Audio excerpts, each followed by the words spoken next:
Au milieu du XVIIIe siècle, la Virginie est l'un des principaux foyers de l'esclavage en Amérique du Nord. Son économie repose sur les grandes plantations de tabac, de coton et d'autres cultures nécessitant une main-d'œuvre intensive. Les esclaves africains et leurs descendants constituent une partie essentielle de cette main-d'œuvre, vivant sous le joug d'un système brutal où ils ne possèdent aucun droit légal. La famille Armistead, à laquelle appartient James, fait partie de la classe des propriétaires terriens influents. Ils possèdent plusieurs esclaves et exploitent leurs terres en Virginie. Comme pour de nombreuses familles de l'époque, la distinction entre richesse et pouvoir repose sur la possession de terres et d'hommes.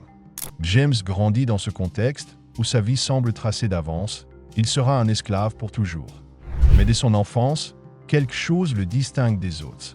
James naît en 1748 ou 1760 dans le comté de New Kent, en Virginie. Il est la propriété de William Armistead, un riche propriétaire terrien. Contrairement à la majorité des esclaves, dont l'apprentissage est limité aux tâches physiques, James grandit dans un environnement plus intime avec la famille Armistead.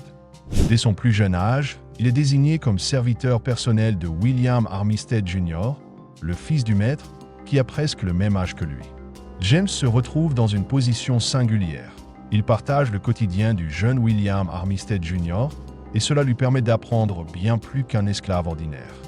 Les jeunes garçons grandissent ensemble, bien que dans des rôles radicalement différents.